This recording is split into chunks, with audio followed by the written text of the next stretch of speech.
যুগ্ম সচিব ও বুয়েটের শিক্ষক সহ প্রতিষ্ঠিত ৩ সন্তানের মায়ের অযত্ন অবহেলায় আর ঘর পড়ে থাকার ঘটনায় বিস্মিত মানুষ।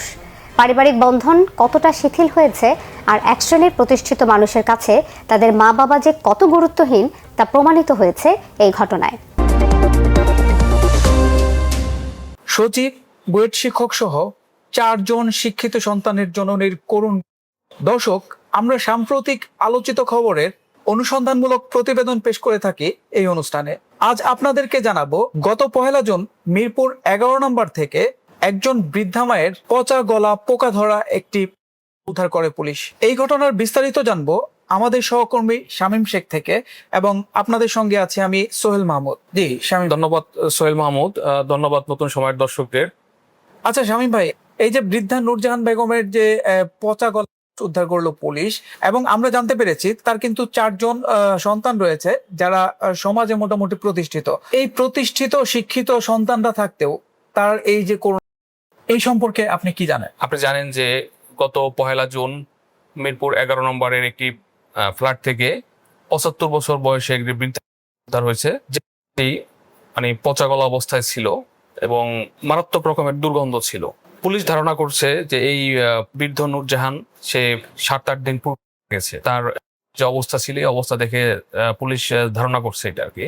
এবং আমরা যেটা দেখেছি যে এই নূরজাহানের বিশেষ করে কান দিয়ে পোকা বের হওয়ার একটা দৃশ্য দেখা গেছে।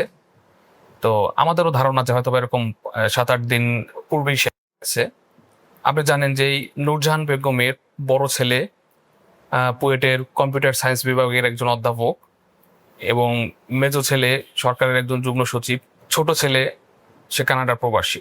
এবং যে মেয়ের সাথে সে থাকতো, যে মিরপুরে একটা স্কুলের শিক্ষিকা এবং প্রাক্তন ঢাকা বিশ্ববিদ্যালয়ের ছাত্রী, এই বৃদ্ধা নূরজাহান তার মেয়ের ফ্ল্যাটেরই পাশের একটা রুমে থাকতো।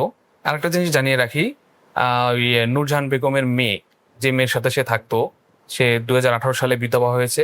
সেও একা থাকতো এবং তার মাও একা।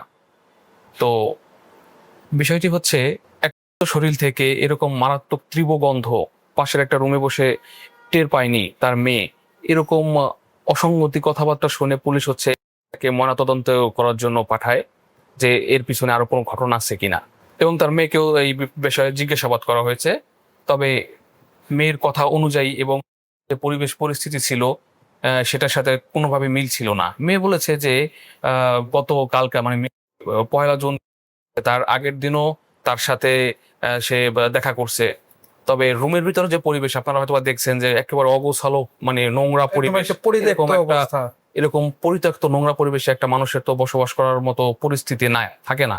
সে যদি আগের দিনও তার সাথে দেখা করে থাকে তাহলে আসলে এই পরিবেশটা কেন সে ঠিক করলো না। তো তার কথা এবং এবং পরিবেশ পরিস্থিতি দুইটাই যখন মিল পায়নি পুলিশ, তখন পুলিশ এইটাকে ময়নাতদন্তের জন্য পাঠাইছে যে এটার পিছনে অন্য কোনো কারণ আছে কিনা এটা জানার জন্য। আর একটা বিষয় আমরা জানতে পেরেছি, যেটা আমরা ভিডিওতে যেটা দেখেছি, যে এই যে নূরজাহান বেগম যে তার মেয়ের সঙ্গে থাকতো যে ফ্ল্যাটটিতে, এই ফ্ল্যাটের অবস্থা কিন্তু খুবই একদম অগোছালো এবং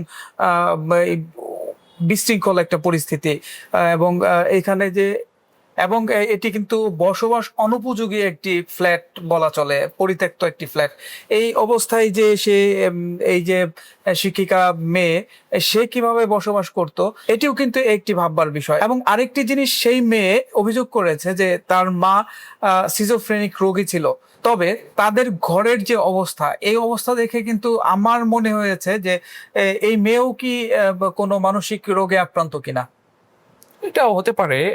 আপনি জানেন এই বিষয়ে থানায় একটি অপমৃত্যু মামলা হয়েছে এবং একটি সাধারণ ডায়েরি হয়েছে। পুলিশ এটা তদন্ত করবে, তখনই আসলে আসল সত্য বের হয়ে আসবে যে আসলে দুইজনই কি মানসিক রোগী ছিল কিনা। যেটা পূর্বে বলেছি, এই বিষয়ে পল্লবী থানায় একটি মামলা হয়েছে এবং একটি সাধারণ ডায়েরি হয়েছে। আর একজন আইনজীবী প্রকৃত কারণ এবং এটার পিছনে মানবাধিকার লঙ্ঘনজনিত কোনো ঘটনা আছে কিনা এটা খতিয়ে দেখার জন্য একজন আইনজীবী রিড করেছে এই বিষয়টার উপরে। তার পরিবারের কারোর সাথে আপনাদের কথা হয়েছে কিনা? তাদের পরিবারের কথা বলতে তার যে মেয়ে, তার মেয়ের সাথে কথা হয়েছে। সেটা তো আপনাকে আগেই বলছি যে তার কথার ভিতরে কোনো তার কথার ভিতরে একটা অসঙ্গতিপূর্ণ মন্তব্য ছিল যে 1 জুনে তার আগের দিনই তার মায়ের সাথে সে দেখা করছে। তার কথার সাথে তো আসলে বাস্তবের কোনো মিল পাই নাই। আর এই বিষয় নিয়ে তার ছেলেদের যে যারা ছেলেরা আছে ছেলেদের সাথে যোগাযোগ করার মানে চেষ্টা করলো, তাদের সাথে কোনোভাবে যোগাযোগ করা সম্ভব হয়নি। ধন্যবাদ শামীম শেখ, ধন্যবাদ দর্শক এতক্ষণ আমাদের সাথে থাকার জন্য। এই যে হতভাগী মা, শিক্ষিত সমাজে প্রতিষ্ঠিত ছেলে মেয়ে থাকা সত্ত্বেও তার এই যে করুণ মৃত্যু, এটি কিন্তু আমাদের বর্তমান সমাজের অবক্ষয়ের চরম একটি রূপকেই প্রকাশ করে। তো দর্শক, এই ঘটনার পরবর্তীতে কি হয় সেটির আপডেট জেনে অবশ্যই আপনাদেরকে জানাবো। সে পর্যন্ত ভালো থাকুন, সুস্থ থাকুন, আল্লাহ হাফেজ।